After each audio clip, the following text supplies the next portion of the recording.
Сайн уу? Ано байна. Тэгэхээр би өөрөө AirPods хэрэглээд бараг 2 жил болж байгаа. 2 жил гараад явж ич магадгүй. Анх гарснаас хойш бараг 3 жил болох гэж байгаа юм байлээ. Тэгэхээр гудамжаар явж байхад ч гэсэн AirPods хэрэглэдэг хүмүүсийн тоо нэлээд олширсан юм шиг санагдаад зүрх болгоод нэг ямар тааш нэг гадар болох гэж байгаа. Цаг тутамд ядаж нэг хүн AirPods-тэй зөрөөд байлээ.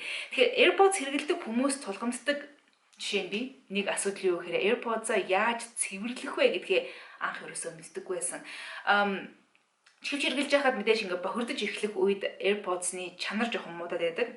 Яг тухайд хөрөмжийнх нь биш зүгээр л ингээ дуун сонсогдох чанар нь муудаад байдаг гэх юм уу та. Тэгэхээр тэрний эсрэг тэмцэх мэдээж хэрэг тэгээд ер нь хэрглэж байгаа юм цэвэрхэн байх зүгээр шүү дээ. Тэгэхээр яаж цэвэрлэх аргаа бол би олцсон. Тэгэхээр тэр аргаа та нартай энэ удаагийн видеогоор хуваалцъя гэж бодож байна. Энэ видео хийхэд бол би AirPods-а бараг 2 сар цэвэрлээгүй. Тэгэхээр энэний дараа үзэх дүрснөө жоохон муухай ээж магадгүй шүү зүгээр анхааруулсан шүү. Тэгэхээр AirPods-а яаж ийм болох вэ гэдгийг үзхийг хүсвэл энэ видеотой өөрчлөлөө хамт байгаарай. Бас дээрээс нь та нарын чих ер нь хичнээн цэвэрхэн байсан ч гэсэн AirPods-ууд чинь яаж иж байгаа л муухай болж л тараа. Тэгэхээр AirPods бохирдох нэг тийм асуудал биш. Зүгээр л хэдүүлээ яаж цэвэрлэх хэрэгтэй вэ гэдгээс орж чадвал болоо. За, видеого эхлүүлье.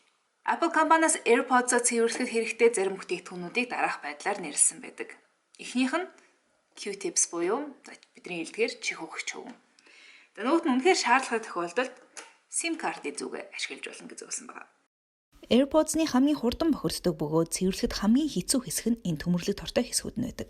Энэ хэсгийг цэвэрлэхдээ SIM картны зүгээ торлог хэсгүүд дээр маш болгоомжтой хусах байдлаар ашиглана. Торлог хэсгүүдийг SIM картны зүгээр хуссны дараа чих угагч өвөнгөөр бохирдлыг арчиж авна. Торлог бүрхөвчтэй бусад хэсгүүдэд ч энэ үйлдэлээ давтан хийгээрэй. Нүдний шил цэвэрлэхэд зориулсан бага зэрэг спиртлэг салфеткаар AirPods-ныхоо бүх хэсгийг цэвэрлэж өгнө. AirPods-ны цэвэрлэгээ ингээд дуслаа. Одоо AirPods-ныхоо гэрийг цэвэрлэцгээе. AirPods-ны гэрийн гадна талыг спиртлэг салфеткаар арчсан бол дотор хэсгийг нь чих ухдаг хөвөнгөөр цэвэрлэх зохимжтой. Болж өгвөл маш хуурай спирт ашиглаарай.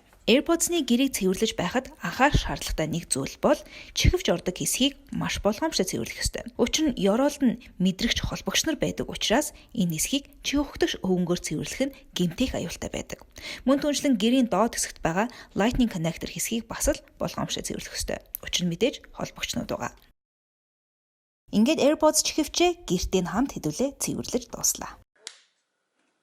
Тэгэхээр энэхүү видео хүрэхэд туслалцаа үзүүлсэн Intel-ихэндээ баярлалаа.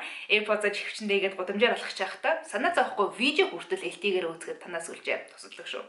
За тэгэхээр энэ видео таалагдсан бол лайк дарахаа мартав. Хэрвээ өөрсдийн туршлагаасаа бас хуваалцах юм бол доотлын комент хэсгийг ашиглаарай. Хэрвээ миний сувг subscribe хийгээгүй байгаа бол доор subscribe гэсэн товчон дээр дараад бас хонхон дээр дараарай. Шинэ видео орох болгон та нарт notification-ээр очих болно. Тэгэхээр энэхүү видеотой хамт байсан баярлалаа. Тун удахгүй эргээд уулзъя.